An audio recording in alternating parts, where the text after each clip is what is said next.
Good afternoon from New York. I'm On-Kessyl. President Trump says Kim Jong Un is taking the first bold step towards a bright new future for the people of North Korea. Yesterday marked the first time a sitting US president comes face-to-face with a North Korean leader. Trump and Kim signed an agreement following the summit in Singapore, and that includes a commitment to denuclearization and a promise to formally end the Korean War. President Trump told reporters that the agreement includes an unwavering commitment to the complete denuclearization of the Korean Peninsula, but he mentioned no timeline. He praised Kim Jong Un as a talented man and said the two countries are ready to write a new chapter of history. The US troops will remain in South Korea for now, but he did agree to stop military exercises with South Korea while he continues negotiations with the North.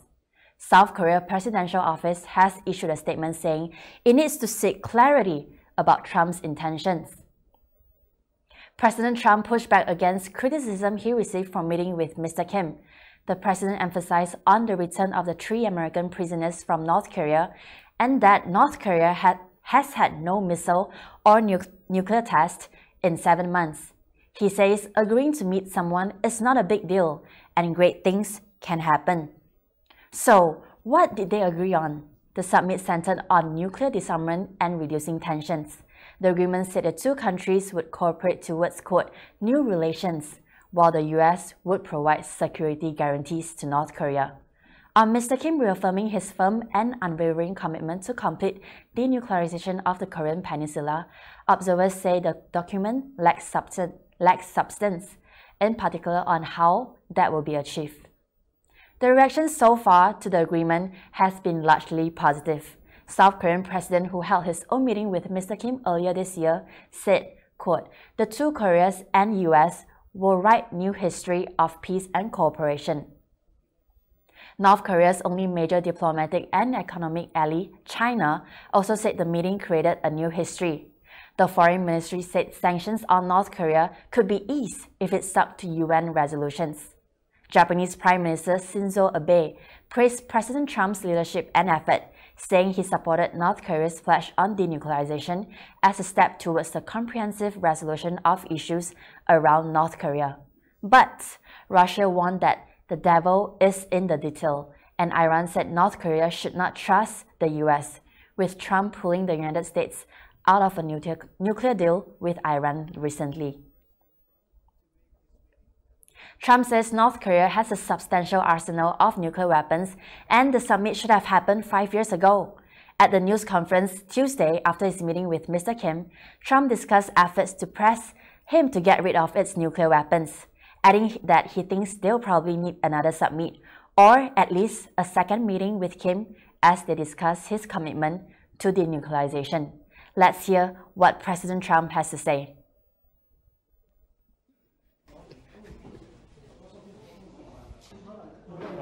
You're going on a watch list.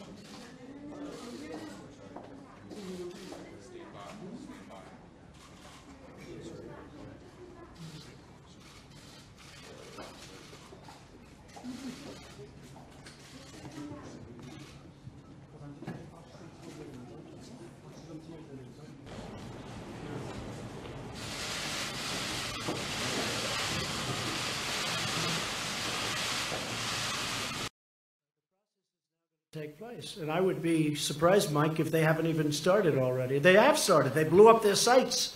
They blew up their testing site. So, but I will say, he knew prior to coming, you know, this wasn't like a surprise. It wasn't like we'd never discussed it. We discussed it. Mike discussed it very strongly with his counterpart in North Korea. They knew that this was, let's say they didn't agree to that, I couldn't sign any agreement. There was no agreement that could have been signed. So they understood that. And it wasn't a big point today because really this had been taken care of more than any other thing because it was all about this. This has been taken care of before we got here. So when we brought that up today, you see the language, it's very strong. It's in the document. Yes, ma'am. As far as what he has, it's substantial, very substantial. The timing will go quickly. I believe you'll see some good action. I mean, as an example, one of the things with the missile side, I think you're probably surprised to hear that that was a throw-in at the end, the missile side.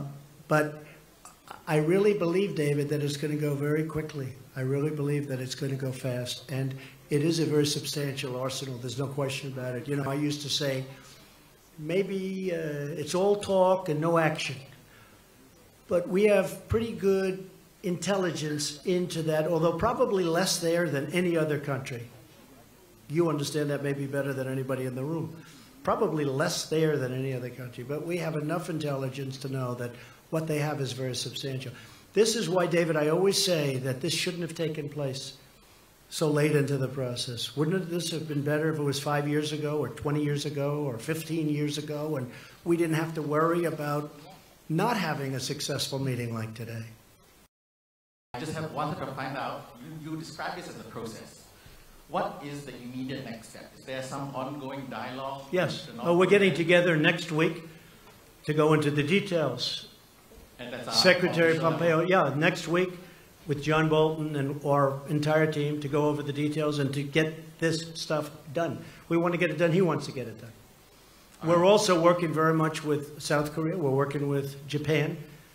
We're working with China to a lesser extent, but we're working with China. No, I want significant improvement. I want to know that it won't be happening. And again, once you start that process, there'll be a point at which, even though you won't be finished for a while because it can't happen scientifically or mechanically, but you're not going to be able to go back. You know, once we reach that point, I'll start to give that very serious thought. Yes, go ahead. We'll probably need another summit. We'll probably need, or meeting, we could use a different term, but we'll probably need another one. I will say this, we're much further along than I would have thought. I did not think we'd be here. I thought, and I've told people, I didn't want to build up people's hopes too much. I told people, I thought that this would be a successful meeting if we got along, we developed a relationship, and we could have maybe gotten to this point in 3 or 4 months from now. But it really happened very quickly. A lot of that was because of the foundation that was, you know, put down before we met. A lot of things happened very fast. We didn't have, as an example, bringing back the remains. That was not one of the things that was on our agenda today. I brought it up at the very end because so many people had talked to me about it. And I brought it up at the very end, and he was really very gracious. Instead of saying, well, let's talk about it the next time, he said, it makes sense, we will do it. And he knew, you know, they know where many of those incredible people are, where they're buried, along roads, along highways, along paths, usually, because our soldiers were moving back and forth and they had to move rapidly. It's very sad. But he knew, and that was brought up at the very end. And, you know, it was really great that he was able to do it. A lot of people are going to be very happy about that. As an example, they have great beaches. You see that whenever they're exploding their cannons into the ocean, right? I said, boy, look at that. Wouldn't that make a great condo behind? And I explained, I said, you know, instead of doing that, you could have the best hotels in the world right there. Think of it from a real estate perspective. You have South Korea, you have China, and they own the land in the middle. How bad is that, right? It's great. But I told them, I said, you may not want to do what's there. You may want to do a smaller version of it, or, you know, and that could be. Although I tell you what, he looked at that tape, he looked at that iPad, and I'm telling you, they really enjoyed it, I believe. Okay.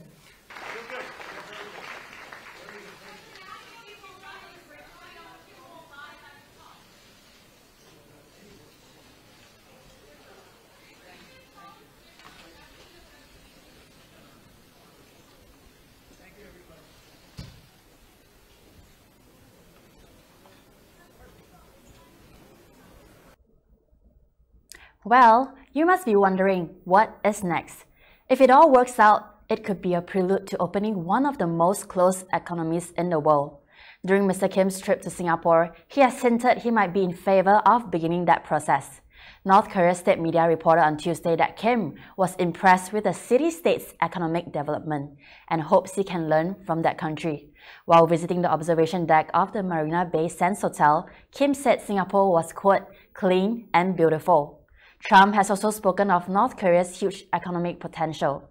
Secretary of State Mike Pompeo said if Kim agrees to denuclearization, the US would be happy to share technology, knowledge, entrepreneurship, and efforts to build the system. Chinese, South Korean, and some American investors might also be eager for such an opportunity. In year 2011, Forbes reported that one American investor hoped to bring Coca-Cola to North Korea.